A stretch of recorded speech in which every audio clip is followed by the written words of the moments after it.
Hola Gracie, qué emoción arrancar con este proyecto. Vamos a conversar sobre algo que está mucho más presente en nuestras vidas de lo que pensamos, que es el derecho. ¿Estás lista? Lista, y con muchas ganas.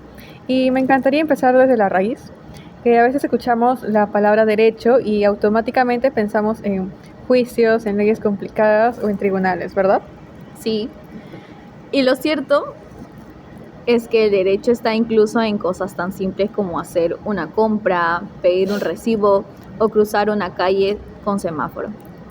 Es un sistema que regula nuestra convivencia desde lo más cotidiano hasta lo más estructural. Y eso es clave porque el derecho no es solo castigo o control. Es también una forma de garantizar libertad, de asegurar que podemos ejercer nuestros derechos sin miedo a que alguien los viole. Por ejemplo, el derecho a la educación, a la salud, al trabajo.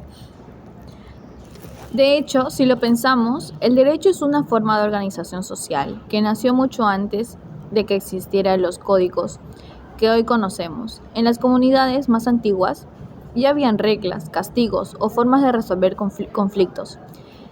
Era otra forma, claro, más informal, pero tenía la misma finalidad: ordenar la vida en la comunidad. Totalmente. Y mira qué interesante la palabra derecho. Viene del latín directum, que significa lo que está conforme a la regla, a lo que no se desvía. Desde ahí ya nos da la idea de algo que busca rectitud y equidad. ¿Y qué simbólico eso? Porque si bien el derecho busca el orden, no siempre fue justo. En distintas épocas, las leyes han servido también para oprimir. Pensemos en la esclavitud legal o en las mujeres sin derecho al voto, es decir, el derecho refleja los valores de su época. Esto también me hace pensar en cómo el derecho ha evolucionado a lo largo del tiempo. No es algo estático, va cambiando con la sociedad, con los movimientos sociales, con las necesidades del momento. ¿Recuerdas algún ejemplo en la historia del Perú? Claro, uno muy significativo fue la reforma agraria. Hasta entonces el derecho protegía el latifundio, pero luego, con el cambio de visión política y social, la ley se modificó para garantizar el acceso justo a la tierra. También el reconocimiento del quechua como idioma oficial o la inclusión de los pueblos originarios en la Constitución. Hoy seguimos viendo esa evolución. Por ejemplo, la ley que reconoce la identidad del género, los derechos digitales o la legislación ambiental. Todo eso responde a nuevas demandas sociales. Lo que hoy parece normal, hace unas décadas era impensable. Entonces podríamos decir que el derecho tiene dos caras.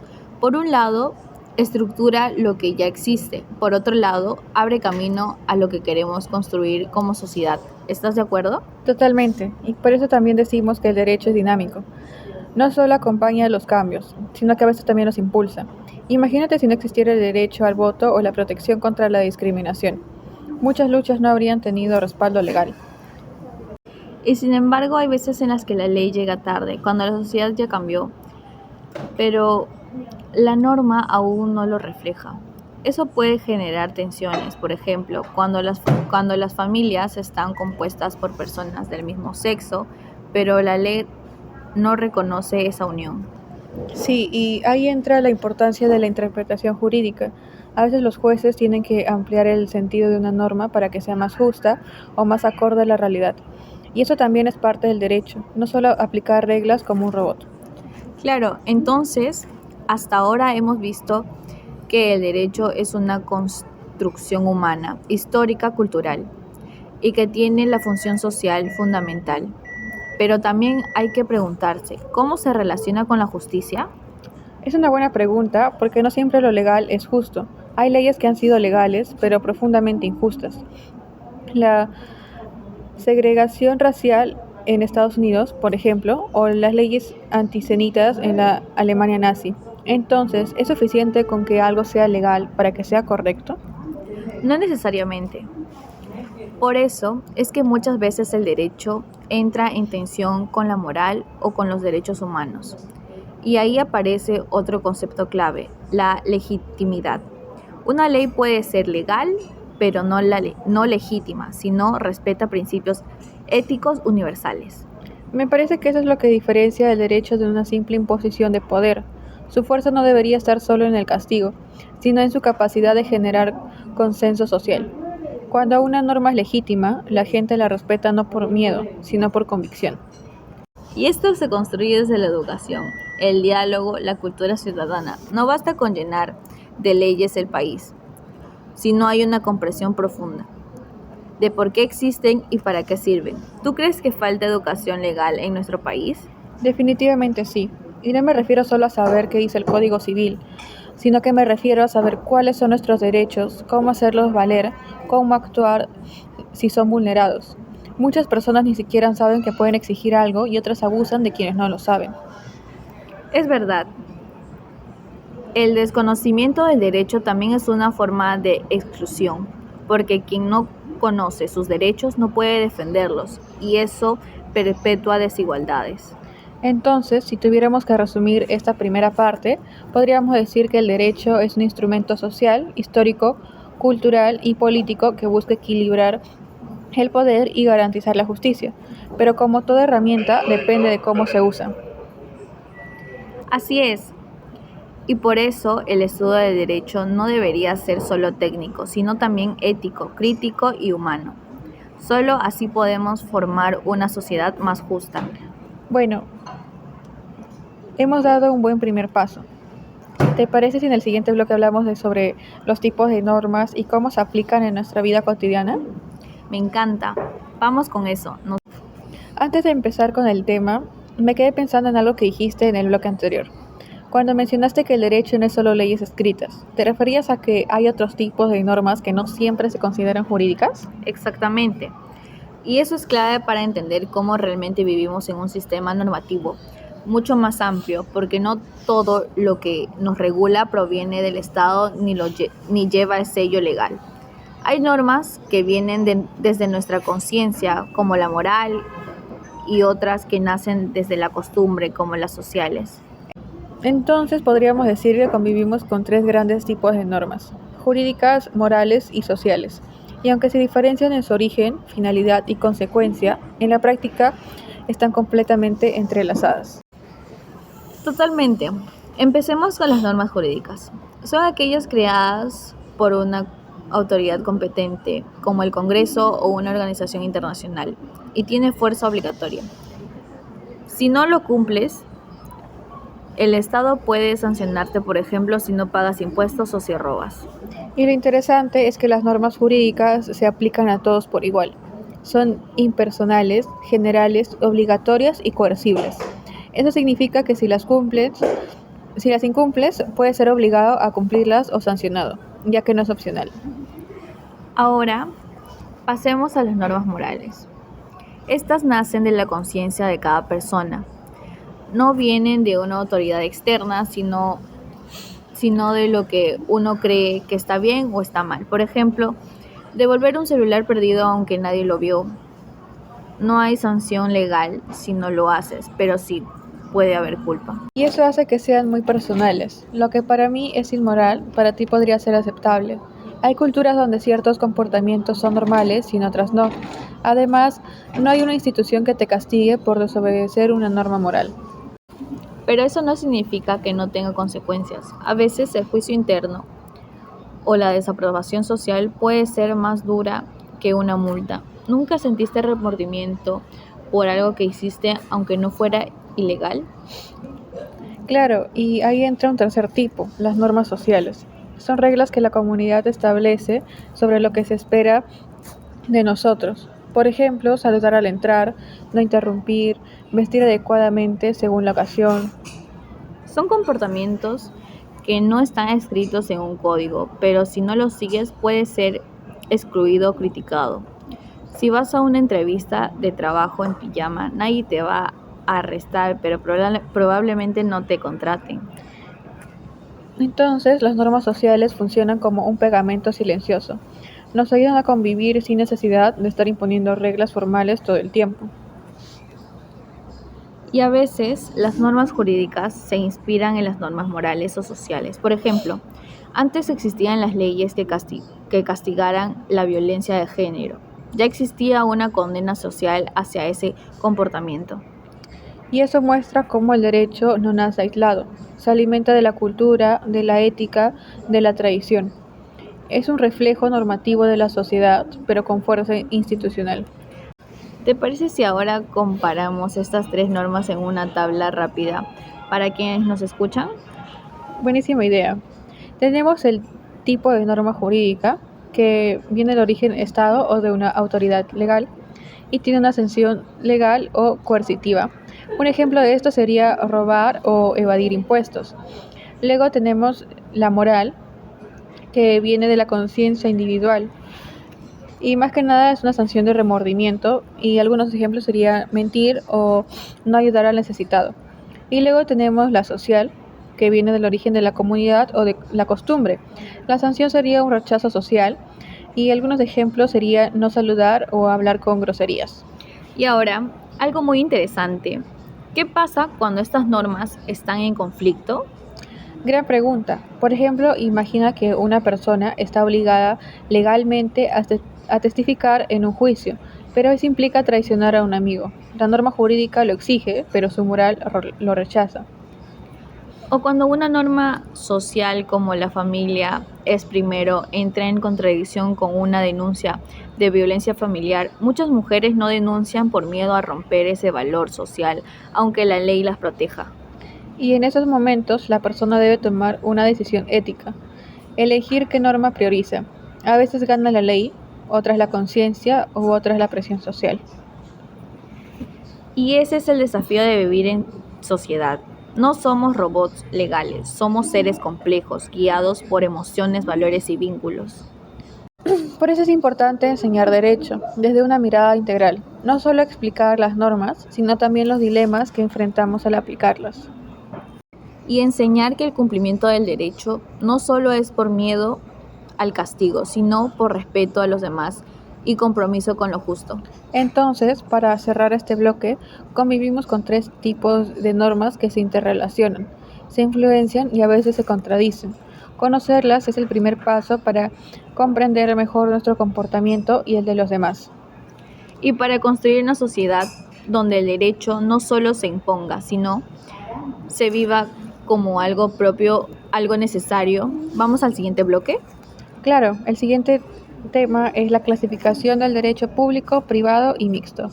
Gracie, en este bloque vamos a entrar a fondo en la clasificación del derecho, porque una vez que entendemos los distintos tipos de normas, el siguiente paso es saber cómo se organiza todo el sistema. Sí, esta parte es fundamental para ubicar dónde estamos paradas cuando hablamos de leyes. Lo que hago entra en lo público, en lo privado o en los dos. Y esa pregunta no es menor, porque de eso depende qué principios se aplican, qué autoridades intervienen y hasta qué derechos se priorizan. Empecemos con una definición sencilla. Dale. El derecho público es aquel que regula las relaciones en las que interviene el Estado como poder soberano. Es decir, el Estado no está en plano de igualdad con la otra parte, sino que actúa como autoridad. Eso incluye el derecho constitucional, penal, administrativo, tributario, procesal, ¿cierto? Exacto. Por ejemplo, si tú como una ciudadana demandas al Estado porque te despidieron arbitrariamente de un puesto público, estás en una relación de derecho público. El Estado tiene ciertas prerrogativas, pero también obligaciones mayores. Y el derecho privado, en cambio, regula las relaciones entre personas en planos de igualdad jurídica, como cuando firmamos un contrato de alquiler, nos casamos, heredamos un bien o compramos una casa. Ahí el Estado no interviene como autoridad, sino como garante de que las reglas se respeten. Como los protagonistas del acto son las personas, la libertad contractual es clave con el derecho privado. Aunque esa libertad no es absoluta, porque hay normas imperativas que protegen a la parte más débil, como en los contratos laborales o de consumo. Tal cual. Y eso es una pista para entender que el derecho no siempre cabe solo en una de esas categorías. Existen zonas grises, ahí entra el llamado derecho mixto. ¿Podrías dar un ejemplo de derecho mixto? Claro. Imagina el derecho laboral. Tiene elementos del derecho privado porque es una relación entre empleador y trabajador. Pero también es derecho público porque intervienen normas obligatorias del Estado que protege al trabajador. Otro ejemplo, el derecho comercial, aunque surge como una rama de derecho privado, muchas veces es regulado por políticas públicas y normas obligatorias que afectan el interés económico general. Sí, y el derecho ambiental también.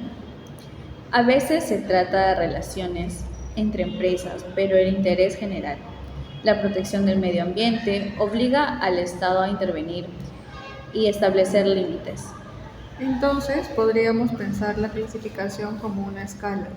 En un extremo, las relaciones totalmente privadas, en el otro, el poder del Estado regulando. Y en el medio, ese terreno compartido donde ambos interactúan. Y esa interacción no es estática, puede cambiar según el contexto.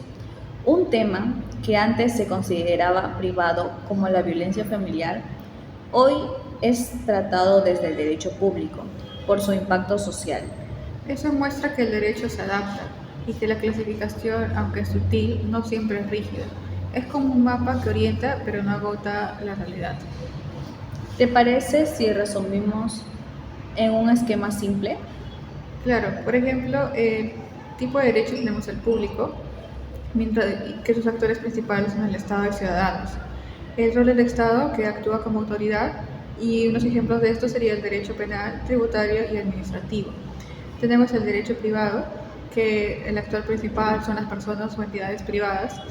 El rol del Estado, que es garante de legalidad. Y en ejemplos tenemos contratos, matrimonio o propiedad. Y en el mixto, los actores principales son Estado y privados en interrelación.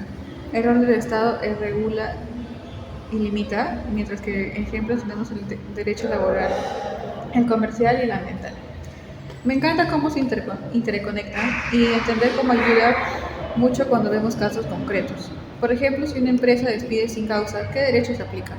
Laboral, que es mixto. Tiene reglas del derecho privado, el contrato, pero también del derecho público, la protección al trabajador. ¿Y si una persona construye sin licencia municipal? Derecho administrativo. El Estado interviene como autoridad para cumplir normas urbanísticas. Entonces, al conocer esta clasificación, podemos ubicar mejor el tipo de relación que existe, los principios aplicables y sobre todo los derechos y deberes de cada parte. Y también entender que, aunque parezca técnico, esto afecta a cosas súper concretas de nuestra vida diaria. Y eso es lo que queremos lograr con este diálogo, mostrar que el derecho se vive, se respira y se aplica, incluso cuando no nos damos cuenta. Y en el próximo bloque Hablaremos de las fuentes de derecho y cómo se construye legalmente el orden normativo. Gracie, en este bloque es largo, pero es uno de los más esenciales, porque nos vamos a preguntar, ¿de dónde viene todo eso que llamamos derecho? ¿Quién decide lo legal y lo que no?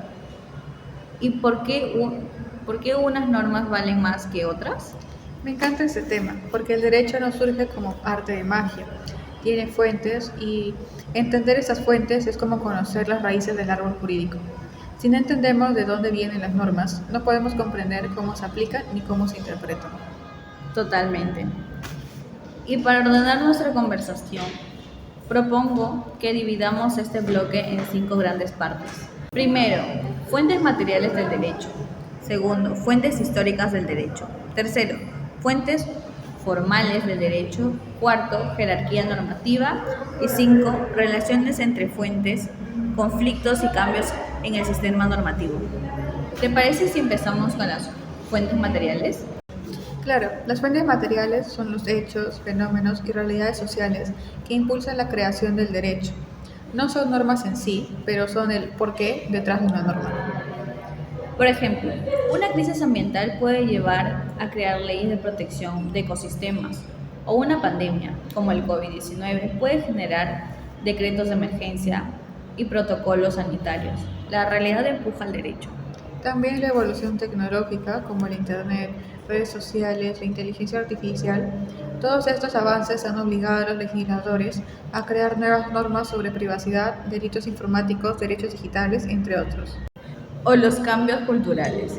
El feminismo, los movimientos indígenas, las luchas por la diversidad sexual han impulsado reformas legales como la despenalización del aborto en algunos países o el reconocimiento del matrimonio igualitario. Entonces, podríamos decir que las fuentes materiales son el motor social que impulsa el derecho. Y aunque no crean normas directamente, sin ellas, las leyes estarían desconectadas de la realidad. Algunos ejemplos claves de fuentes materiales en avances tecnológicos son leyes de protección de datos, en movimientos sociales son reformas sobre igualdad y crisis climática, legislación ambiental o pandemias que son decretos sanitarios. Pasemos a las fuentes históricas. Estas sí son normas, pero de otro tipo. Son antecedentes que inspiran o fundamentan normas actuales. Por ejemplo, el derecho romano, aunque ya no está vigente, es la base del sistema jurídico civilista que usamos en casi toda América Latina. De ahí vienen conceptos como contrato, propiedad, herencia y también principios como la buena fe. Y no solo se trata de textos antiguos, también pueden ser constituciones previas, códigos derogados, tratados internacionales, ya que no se aplican, pero que dejaron huella, son como fósiles que nos explican cómo evoluciona el derecho. En el Perú, por ejemplo, tenemos antecedentes históricos como la Constitución de 1823, que fue la primera de nuestro país, el Código Civil de 1852, que rigió durante muchas décadas, y el Código Penal de 1924, que fue el precursor del actual. Estas fuentes nos enseñan que el derecho no es solo un presente vivo, sino también una memoria institucional. Y a veces, para interpretar una norma actual, hay que revisar lo que vivimos antes. Así, llegamos al núcleo, las fuentes formales del derecho. Estas sí producen normas con carácter obligatorio. Son las formas legítimas mediante las cuales el derecho se crea, se expresa y se aplica. En casi todos los sistemas jurídicos modernos, las principales fuentes formales son la legislación, que tiene las leyes, reglamentos, decretos, ordenanzas; segundo, la costumbre; tercero, la jurisprudencia; cuarto, la doctrina; y quinto, los principios generales del derecho. Empecemos con la legislación. Es la fuente formal más importante en los sistemas civilistas, como el nuestro. Incluye todas las normas dictadas por los órganos del Estado con potestad normativa. Sí, y aquí entra la Constitución, que es la norma suprema, pero también las leyes del Congreso, los decretos del Ejecutivo, los reglamentos ministeriales y las ordenanzas locales. Todas ellas tienen distinto rango, pero forman parte del orden normativo. Y para entender cómo se relaciona, necesitamos hablar de la jerarquía normativa. Pero antes de eso, hablemos de las otras fuentes. Vamos con la costumbre. Es una práctica reiterada por una colectividad que se considera jurídica obligatoria, es decir, la gente actúa de cierta manera durante mucho tiempo y la convicción de cada conducta es obligatoria. Un ejemplo sería el uso de formas tradicionales de justicia en comunidades indígenas. Aunque no están escritas en leyes, son reconocidas y protegidas por el derecho. O en el derecho mercantil, donde muchas prácticas comerciales se rinden por costumbres que no están cotidianas. Pero ojo, la costumbre solo tiene valor si no contradice una norma escrita, y en algunos casos solo puede aplicarse si la ley lo permite expresamente. La siguiente fuente es la jurisprudencia, que son los criterios establecidos por los jueces al resolver casos. Algunos países del Common Law, como Estados Unidos, es la fuente principal de los sistemas civilistas, como el nuestro, en complementaria. Aunque ha ganado importancia, por ejemplo, las sentencias del Tribunal Constitucional son vinculantes y crean precedentes obligatorios. Es decir, si ese tribunal interpreta un derecho de cierta manera, todos los jueces deben seguir esa interpretación. Y no solo en el Perú. La Corte Interamericana de Derechos Humanos, por ejemplo, tiene jurisprudencia que influye en los sistemas nacionales, y esa interacción entre cortes es cada vez más común. La doctrina, en cambio, es la opinión de los estudiosos del derecho. No es obligatoria, pero orienta y fundamenta decisiones judiciales o legislativas. Por ejemplo, cuando un juez no encuentra una norma clara y consulta libros de reconocidos juristas para sustentar su sentencia. Y finalmente, los principios generales del derecho, que son ideas fundamentales como la equidad, la buena fe, la justicia, la solidaridad, se aplican cuando no hay una norma escrita o como base para interpretar otras. ¿Te acuerdas de algún caso famoso donde el juez aplicó un principio general por falta de ley? Sí, en temas de bioética, como el retiro de soporte vital, donde no hay normas claras, pero se aplica el principio de dignidad humana y libre desarrollo de la personalidad. Ahora sí, volvamos a la jerarquía normativa. Porque todas estas fuentes no tienen el mismo valor. Hay un orden. Y si dos normas se contradicen, gana la de mayor jerarquía. En la cima está la Constitución. Ninguna norma puede contradecirla. Le siguen los tratados internacionales de derechos humanos, luego las leyes orgánicas y ordinarias y después los decretos, reglamentos y al final las ordenanzas locales. Pirámide normativa básica. Primero, la Constitución, los tratados internacionales, leyes orgánicas y ordinarias, decretos legislativos y de urgencia, reglamentos, ordenanzas municipales y regionales. Y por último, normas institucionales internas. Si una ordenanza municipal contradice la Constitución, es inconstitucional. Y si una ley contradice un tratado internacional de derechos humanos, puede ser inaplicable. Y eso se resuelve a través del control de constitucionalidad o del control difuso, que puede aplicar cualquier juez. Hasta ahora hemos visto qué son las fuentes y cómo se ordenan, pero en la práctica las fuentes se relacionan, se contradicen y evolucionan. Por ejemplo, una ley puede basarse en una costumbre, una sentencia puede interpretar una ley, un principio puede llenar un vacío normativo. Todo esto está dialogado. Y el derecho no es estático. Las fuentes cambian, una norma puede ser derogada, una doctrina puede quedar obsoleta, un tratado puede ser denunciado y una costumbre puede desaparecer. Eso exige que los juristas estén siempre actualizados, porque el derecho no solo se aprende, también se sigue, se analiza y se revisa. Y también implica que la ciudadanía debe estar informada para saber qué normas obedecer, qué derechos exigir y cómo participar en los cambios legales. Entonces, para cerrar este bloque, el derecho tiene múltiples fuentes, una formales, otras históricas o sociales. Todas son importantes, pero también hay jerarquía, límites y relaciones entre ellas. Entenderlas es entender cómo funciona el sistema jurídico, cómo se crean las leyes, cómo se interpretan, cómo cambian con la sociedad. Y con eso ya estamos listos para entrar al siguiente bloque, la norma jurídica, su estructura, sus elementos y cómo actúa en la vida diaria. ¿Lista? Listísima. Vamos al siguiente bloque. Después de haber explorado de dónde proviene el derecho y cómo se organiza, el momento de ver cómo funciona su engranaje más básico, la norma jurídica, hoy vamos a desmenuzar desde otros ángulos. Sí, porque el derecho no se mantiene como una idea abstracta, sino como normas concretas, es decir, reglas que nos dicen qué hacer, qué no hacer y qué sucede si no obedecemos. Sin normas no hay derecho. Y aunque la palabra norma suena sencilla, su estructura es más compleja de lo que parece.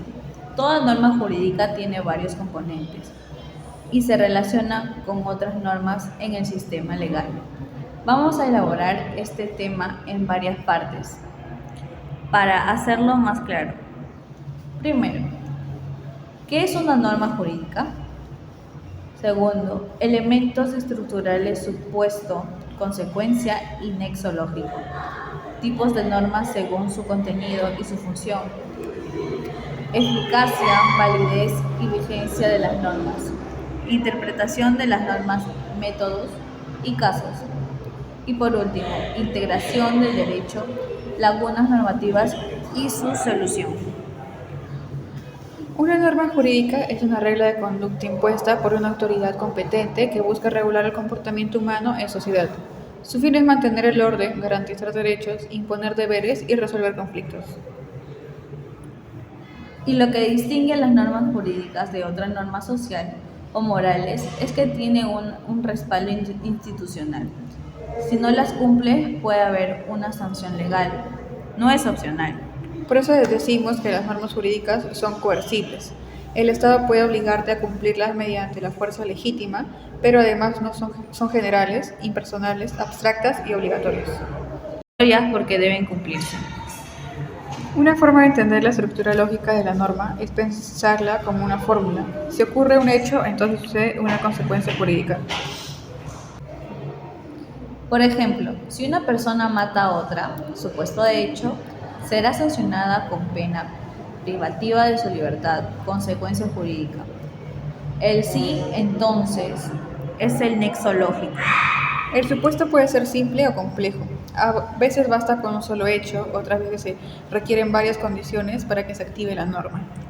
También hay normas que no contienen sanciones, sino permisos o facultades, como toda persona tiene derecho a la educación.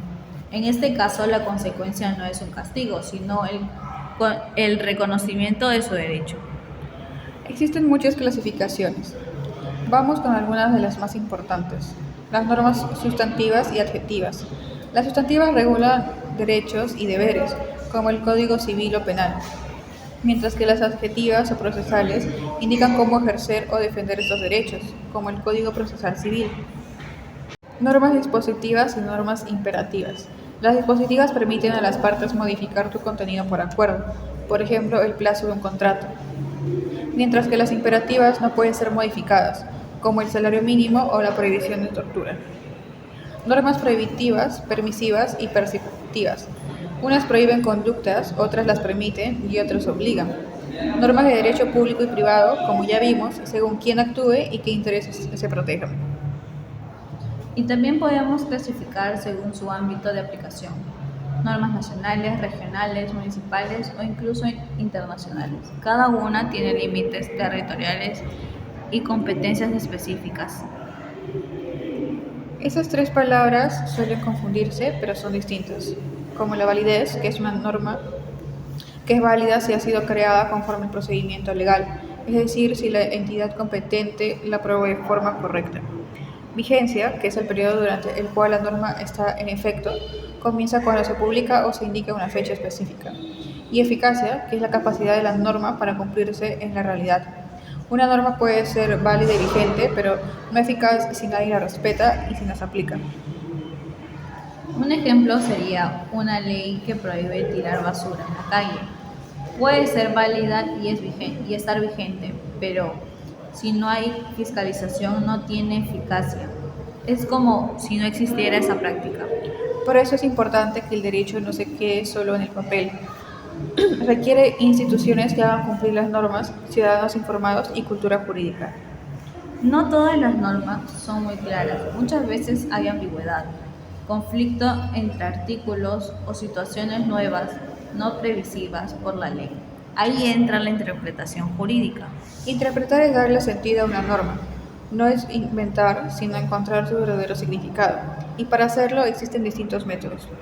Los principales métodos de interpretación es el literal o gramatical. Se interpreta el texto tal como está escrito. El sistemático se interpreta dentro del conjunto de normas, respetando la coherencia del sistema. El histórico es el que se estudia el contexto en que fue creada la norma. El teológico se busca el fin y objetivo de la norma. Y el sociológico, que se analiza su impacto o necesidad social. Muchas veces se combinan varios métodos. Por ejemplo, una sentencia puede partir de la letra de la ley, pero también considerar el espíritu de la norma y su función social. Un ejemplo claro fue cuando el Tribunal Constitucional interpretó que el término familia no debía entenderse solo como padre, madre e hijos, sino también incluir otras formas de convivencia. Ahí aplicaron una interpretación evolutiva. ¿Qué pasa cuando no hay norma que regule un caso? Ahí hablamos de laguna normativa. Y el sistema tiene mecanismos para resolver. Es lo que llamamos la interpretación del derecho. Los mecanismos más usados son la analogía, que aplica una norma similar al caso, los principios generales del derecho, como la buena fe, la equidad o la justicia, y la doctrina o jurisprudencia, que es recurrir al análisis de expertos o sentencias anteriores. Pero hay límites. En el derecho penal, por ejemplo, no se permite la analogía, solo se puede castigar lo que está expresamente tipificado por ley. Es el principio de legalidad penal. Y en casos de protección de derechos humanos, los jueces deben aplicar el principio pro persona. Si hay varias normas posibles, se elige la más favorable al derecho. Así la interpretación y la integración no son opcionales, son herramientas necesarias para que el derecho funcione en contextos reales, cambiantes y complejos. Y también muestran que los jueces no son meros aplicadores de normas, son intérpretes activos que deben usar criterio, razonamiento y responsabilidad. En este bloque hemos descubierto que la norma jurídica no es solo una pieza aislada, es parte de un sistema dinámico que combina estructura, lógica, lenguaje jurídico, principios éticos y necesidades sociales. Y que su interpretación e integración son parte esencial de su aplicación. El derecho no se aplica de forma mecánica, se entiende, se adapta y se contextualiza. Con esto estamos listos para entrar a un tema muy rico. El derecho como expresión de la cultura y el pluralismo jurídico. ¿Vamos al siguiente bloque? Vamos. Hoy tenemos una misión hermosa, pero desafiante. Hablar del derecho como expresión de la cultura, ya no desde la lógica de normas estructurales, sino desde su dimensión más humana, más identitaria. ¿Estás lista, Gracie? Lista y emocionada, porque muchas veces se habla del derecho como si fuera neutro, universal o igual para todos, pero en realidad el derecho refleja valores, creencias, símbolos, en fin, cultura. Y cuando hay muchas culturas conviviendo, el derecho tiene que dialogar con todas, y ahí entra el pluralismo jurídico. Exactamente. El derecho no es un sistema único y cerrado, es una construcción colectiva que se ha entrelazado con la historia, las tradiciones y los modos de vida de los pueblos. En este bloque vamos a corregir muchas dimensiones y de las ideas, dividámoslo así. Derecho como manifestación cultural, relación entre derecho y sociedad, diversidad cultural y multiculturalismo jurídico, el pluralismo jurídico en el Perú y América Latina, derecho consuetudinario, indígena y comunal, tensión entre el derecho estatal y los sistemas normativos propios, casos reales, comparaciones internacionales y desafíos, justicia intercultural, concepto y aplicación crítica, el derecho como herramienta de transformación actual, conclusiones y reflexiones éticas. Empecemos por la idea básica. Toda norma, todo sistema jurídico surge de una sociedad con valores propios. Por eso, el derecho no es solo un conjunto técnico de leyes, sino también una forma de expresar cómo entendemos la vida, la justicia, el poder y la convivencia. Claro, si miramos la historia del derecho romano, el derecho islámico, el derecho canónico o el derecho anglosajón, vemos que cada uno refleja visiones distintas del mundo.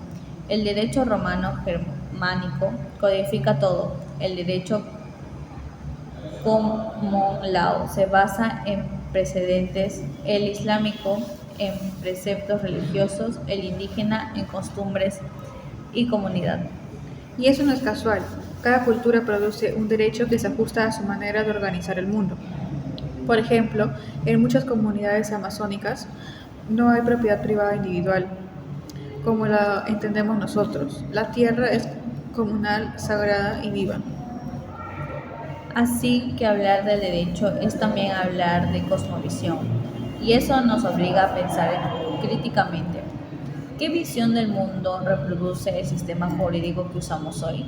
El derecho cambia con la sociedad, pero también lo moldea. Hay una relación de ida y vuelta. Cuando las leyes cambian, muchas veces cambian también los comportamientos. Por ejemplo, cuando se legaliza el divorcio, las personas ya no sienten que deben permanecer en un matrimonio destructivo. O cuando se reconoce el matrimonio igualitario, cambia la manera en que perciben las relaciones diversas. También ocurre al revés. A veces es la presión social la que obliga a cambiar las leyes. Las luchas feministas, ambientales o indígenas son ejemplos de esos. El derecho no puede permanecer estático frente a una sociedad que evoluciona. Y esto nos lleva a un concepto clave, multiculturalismo jurídico, que implica reconocer que un mismo país puede coexistir distintas culturas y por tanto distintos modos de regular la vida. Un Estado multicultural no puede imponer un único modelo jurídico. Tiene que reconocer y dialogar con los sistemas normativos propios de cada pueblo. Y eso implica repensar muchas cosas, el lenguaje legal, los procedimientos, incluso la noción de autoridad.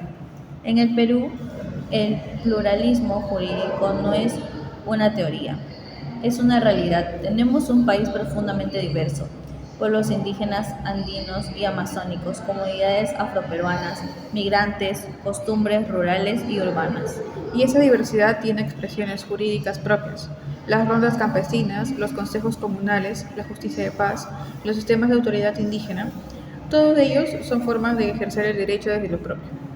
Lo mismo ocurre en Bolivia, Ecuador, Colombia, donde incluso se han reconocido sus constituciones sistemáticas jurídicos indígenas como parte del ordenamiento nacional.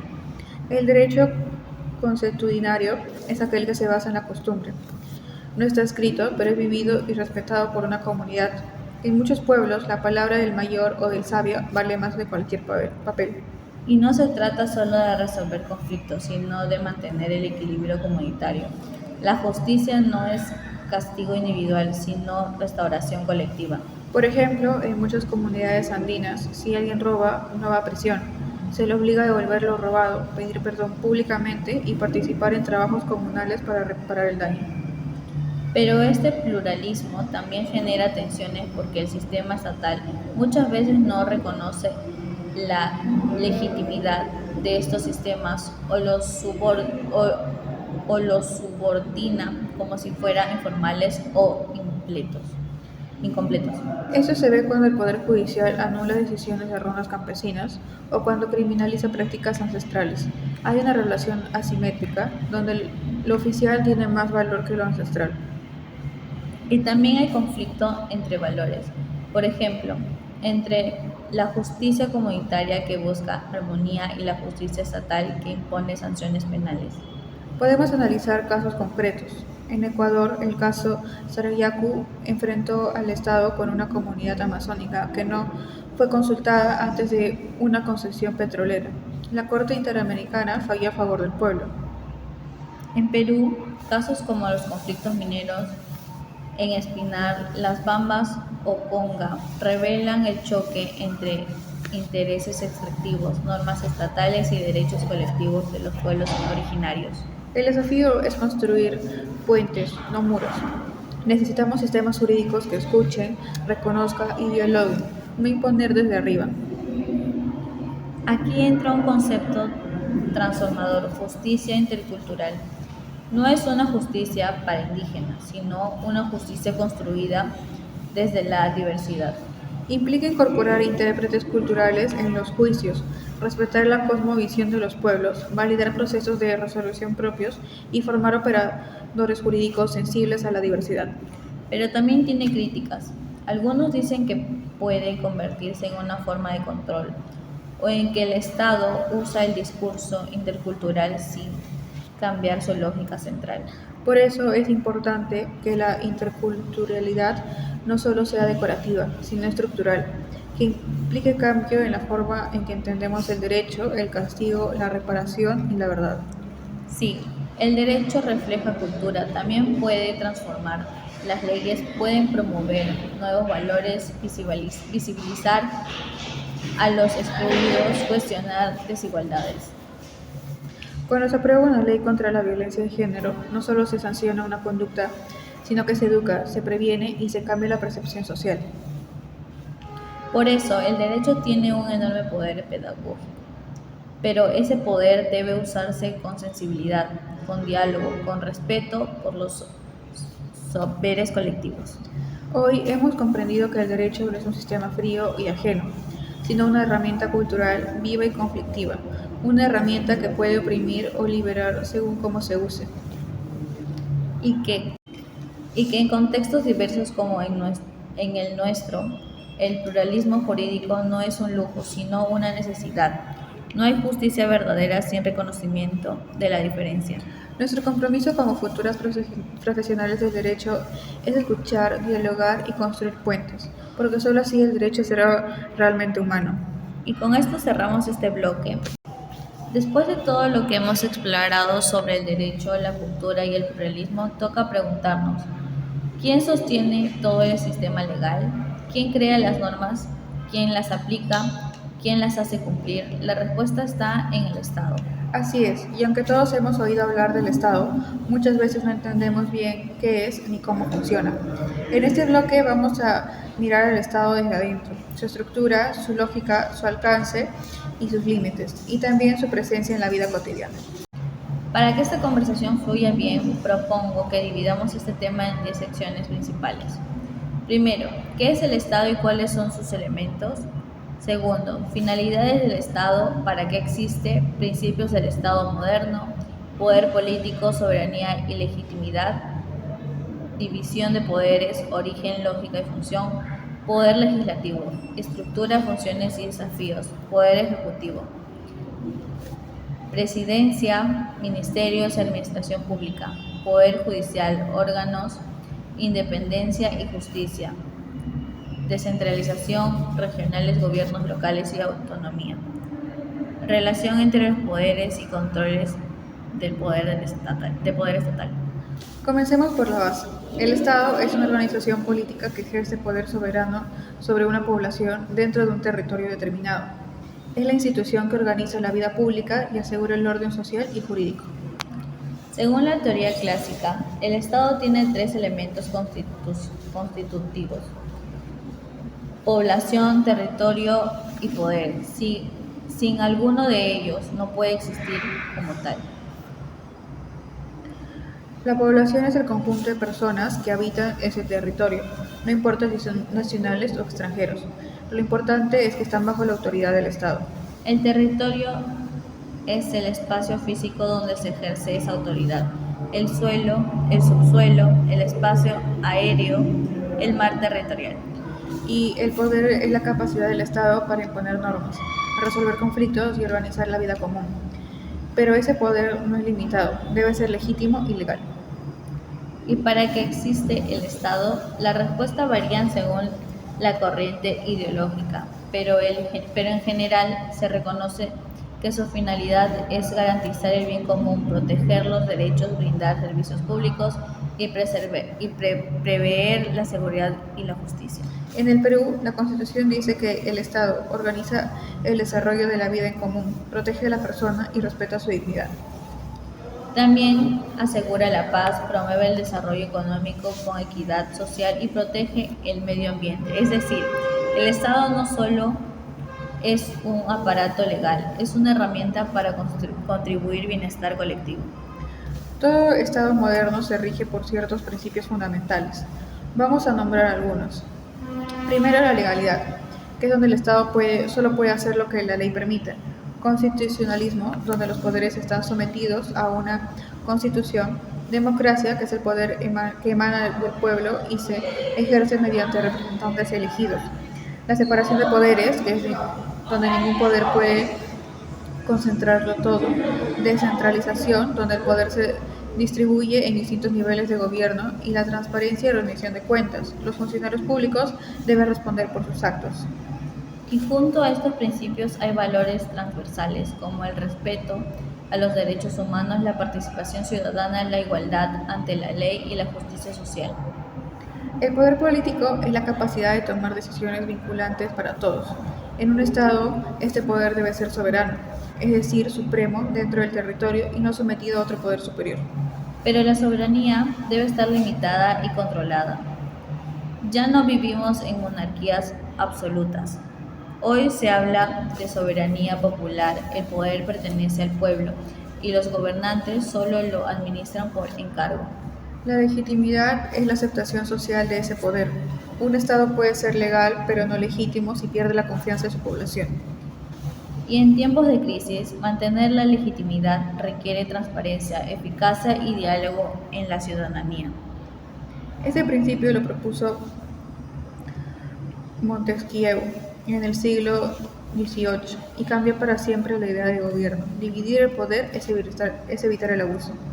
La división clásica en tres poderes, legislativo, ejecutivo y judicial, cada uno tiene funciones distintas, el mecanismo para controlarse mutuamente. En el Perú, el poder legislativo es unicameral y está representado por el Congreso de la República. Está compuesto por 130 congresistas elegidos por votación popular. Sus principales funciones son elaborar leyes, fiscalizar al Ejecutivo, aprobar el presupuesto, ratificar tratados, elegir funciones claves como magistrados del TC.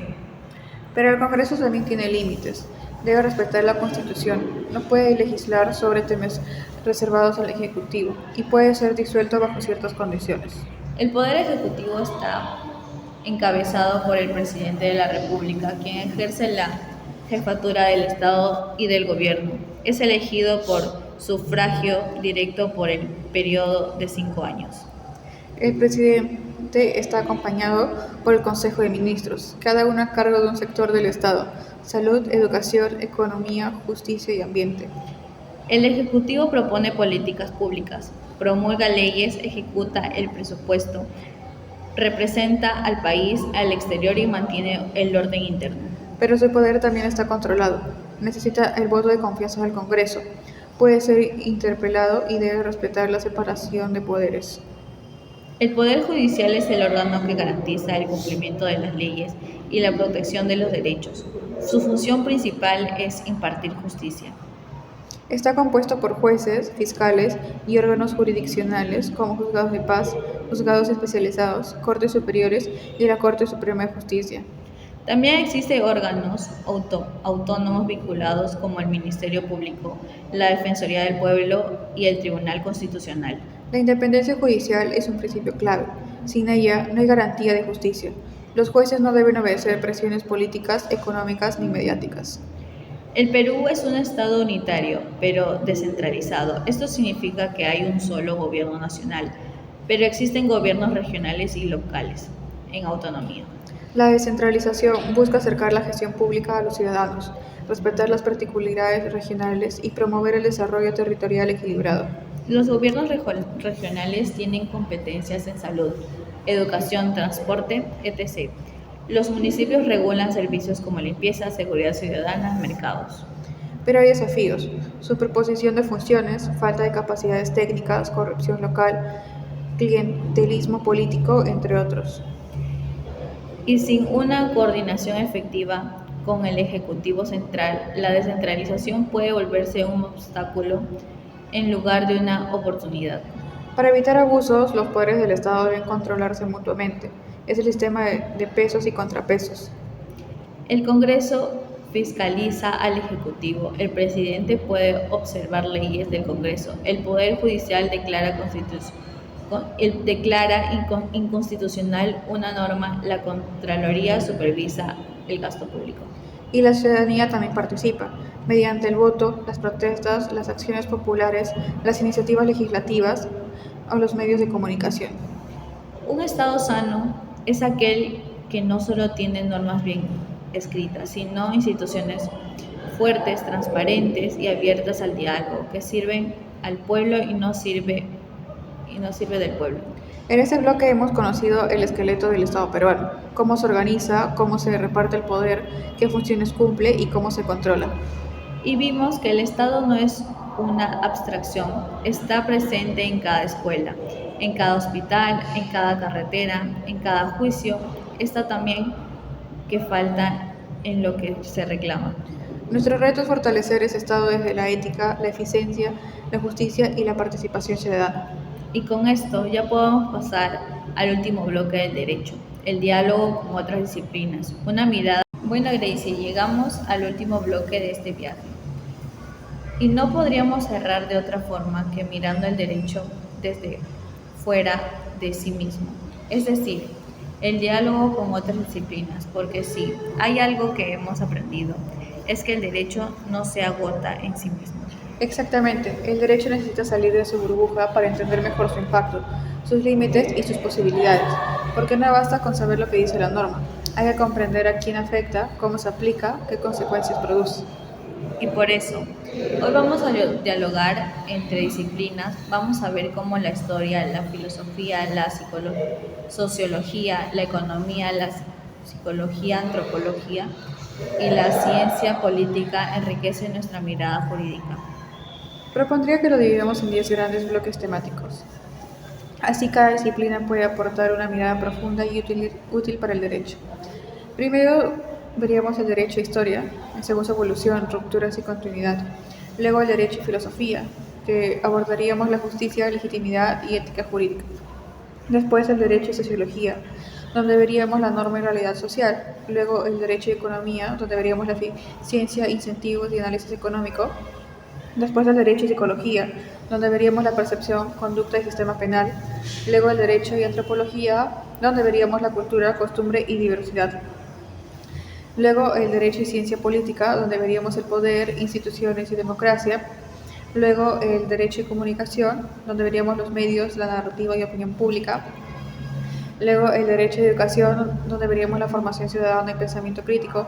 Y por último el derecho y futuro, donde veríamos la tecnología, inteligencia artificial y desafíos emergentes. La historia nos permite entender de dónde viene el derecho, por qué es como es y cómo ha cambiado. Estudiar la evolución del derecho nos ayuda a no repetir errores y a valorar los logros. Por ejemplo, conocer cómo surgió el constitucionalismo nos hace valorar más los derechos fundamentales, saber que antes no existían el habeas corpus o cómo las mujeres no podían votar, nos muestra el camino recorrido. Además, la historia revela que el derecho ha sido usado tanto para liberar como para oprimir. Ha sido instrumento de justicia, pero también de esclavitud, colonialismo o discriminación. La filosofía del derecho se pregunta cosas como ¿qué es la justicia? ¿Qué hace válida una norma? ¿Es legítimo obedecer leyes injustas? ¿Hay un derecho natural por encima del derecho positivo? Pensadores como Sócrates, Platón, Aristóteles, Kant, Kelsen, Dworkin o Rawls han aportado reflexiones profundas que hoy seguimos debatiendo. La diferencia entre derecho y moral, o entre legalidad y legitimidad, nace de la filosofía. Y también la reflexión ética sobre el rol del abogado, del juez, del legislador. ¿Somos simples aplicadores de leyes o agentes morales con responsabilidad social? La sociología del derecho estudia cómo se comporta realmente la norma en la sociedad, no lo que dice el código, sino lo que ocurre en la calle, en la empresa, en la comunidad. Por eso se habla del derecho en acción versus derecho en los libros. Hay leyes que están escritas, pero nadie las cumple, o normas que se cumplen solo en ciertos sectores. También estudia cómo influyen el poder, el género, la clase o el racismo en la aplicación de la ley. ¿A todos se les juzga igual? ¿Quién accede realmente a la justicia? El análisis económico del derecho busca entender cómo las normas afectan los comportamientos desde una lógica de costos, beneficios e incentivos. Por ejemplo, si una multa es muy baja, puede que nos disuada a los infractores. O si los contratos no tienen mecanismos de cumplimiento, se generan mercados informales. También permite evaluar el impacto económico de una política pública. ¿Es eficiente? ¿Genera incentivos perversos? ¿Cómo se distribuyen los costos y beneficios? La psicología ayuda a entender cómo piensan los jueces, cómo recuerdan los testigos, cómo actúan las víctimas o los infractores. Es fundamental en procesos penales y civiles. También aporta la constitución de normas más humanas. ¿Qué efecto tiene el encierro en una persona? ¿Qué pasa con los niños en un proceso de custodia? Y nos ayuda a evitar errores judiciales. Reconoce sesgos, manipulaciones o falsos recuerdos. En juicios orales, por ejemplo, la forma de preguntar puede cambiar toda una declaración. La antropología jurídica estudia el derecho como fenómeno cultural. No todos los pueblos entienden la justicia del mismo modo, y eso es clave en contextos pluriculturales. Por ejemplo, entender la lógica comunal, el respeto al ayllu andino o los sistemas de sanción simbólica. También la noción de reciprocidad, de territorio sagrado, de justicia restaurativa. Eso ayuda a construir una justicia intercultural, sensible a las identidades y no solo a la letra de ley estatal. La ciencia política estudia el poder, cómo se obtiene, cómo se ejerce, cómo se controla, y el derecho es uno de los principales instrumentos de poder. Nos permite analizar si una ley responde al interés común o al interés particular. También entender el rol del lobby, la captura del Estado, la corrupción institucional. Y ayuda a entender el proceso político detrás de cada norma, el debate parlamentario, la presión ciudadana y los pactos entre partidos. Hoy más que nunca el derecho convive con los medios de comunicación, las noticias jurídicas modelan la opinión pública y a veces una sentencia se juzga más en Twitter que en los tribunales. Por eso el derecho debe aprender a comunicarse mejor, ser claro, comprensible, accesible, usar lenguaje ciudadano y no jerga técnica. Y también cuidar la relación con los medios. Una cobertura sesgada puede influir en la presión social, afectar la presunción e inocencia o distorsionar un proceso. No hay ciudadanía sin educación jurídica. No basta con enseñar normas. Hay que formar criterio, pensamiento crítico, capacidad de argumentar y dialogar. Desde la escuela debería enseñarse qué es un derecho, cómo se hace una ley, qué significa democracia, cómo presentar una queja que hace ante un abuso. Y en la formación profesional urge una visión ética, interdisciplinaria y social. No formar técnicos del código, sino ciudadanos comprometidos con la justicia. El derecho no puede quedarse en el pasado. La inteligencia artificial, el cambio climático, la robótica, la genética, los algoritmos, todos son nuevos desafíos jurídicos. ¿Quién es responsable si un coche autónomo atropella a alguien? ¿Debe una IA tener derechos? ¿Cómo proteger los datos personales? ¿Cómo evitar la discriminación algorítmica? Y no solo eso, ¿cómo garantizar justicia ambiental? ¿Cómo regular la tecnología sin frenar la innovación? ¿Cómo democratizar el conocimiento jurídico? Este último bloque nos ha mostrado que el derecho no camina solo. Necesita oír otras voces, compartir saberes, abrirse al diálogo. Solo así puede transformarse y ser verdaderamente humano. Porque el derecho no es una torre de marfil, es un puente, y ese puente debe conectarse con la vida, con las ciencias, con las personas. El derecho que no escucha se endurece, el derecho que dialoga evoluciona.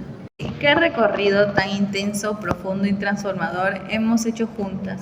Empezamos hablando de qué es el derecho y terminamos hablando de su vínculo en el futuro con la tecnología y con otras ciencias. Sí, han sido muchas horas de conversación que nos han permitido descubrir que el derecho no es solo un conjunto de normas ni un sistema cerrado. Es, sobre todo, una herramienta viva, un lenguaje social, un espejo de nuestras luchas, aspiraciones y contradicciones. Hemos entendido que el derecho organiza y limita y habilita, que nace en la historia pero se proyecta hacia el futuro, que no está desconectado de la cultura, la política, la economía, la ética, sino que se entrelaza con ellas profundamente. Y que para ejercerlo con justicia necesitamos más que códigos, necesitamos conciencia, humanidad, sensibilidad y pensamiento crítico. Porque el derecho puede ser arma o escudo, puede proteger o excluir, puede liberar o controlar. Todo depende de cómo se entienda, de cómo se use y de para quién se escriba. En el primer bloque hemos aprendido que el derecho surge como respuesta a la necesidad de convivencia. No se trata solo de castigar, sino de permitir que podemos vivir en comunidad con ciertas reglas comunes. resolviendo nuestros conflictos sin violencia. Después descubrimos que las normas no son todas iguales, que hay normas jurídicas, pero también morales y sociales, que conviven, se complementan y a veces entran en tensión, y que para actuar correctamente muchas veces debemos discernir entre lo legal, lo ético y lo socialmente esperado. Exploramos cómo el derecho se clasifica, público, privado y mixto. Vimos que esta división no es rígida, sino que refleja distintos intereses y relaciones, unas donde el Estado actúa como autoridad, otras donde actúa como garante. Luego nos sumergimos en el origen del derecho. Aprendimos sobre sus fuentes, la ley, la jurisprudencia, la costumbre, la doctrina y los principios generales. Y también sobre la jerarquía normativa, ese orden necesario que evita contradicciones y permite resolver conflictos entre normas. Estudiamos la norma jurídica en profundidad, su estructura, su lógica, sus distintos tipos y cómo se interpreta. Vimos que el derecho no siempre es claro y que la tarea de él es interpretarlo. Exige sensibilidad, criterio y responsabilidad. Y nos dimos cuenta de que el derecho no es uniforme. Al contrario, es tan diverso como los pueblos que lo crean. El pluralismo jurídico, la justicia intercultural, la costumbre y los saberes ancestrales, todo eso enriquece la noción de justicia y nos invita a descolonizar la mirada legal. Hablamos del Estado, su estructura, su poder, su división interna, sus fines. Analizamos el rol de cada poder, legislativo, ejecutivo y judicial, y comprendimos que un buen Estado no es el que domina, sino el que escucha, protege y se deja controlar. Y finalmente dialogamos con otras disciplinas, porque el derecho no lo puede todo, necesita de la historia para recordar, de la filosofía para cuestionar, de la sociología para entender, de la economía para equilibrar, de la psicología para humanizar, de la antropología para respetar, de la política para articular y de la educación para transformar.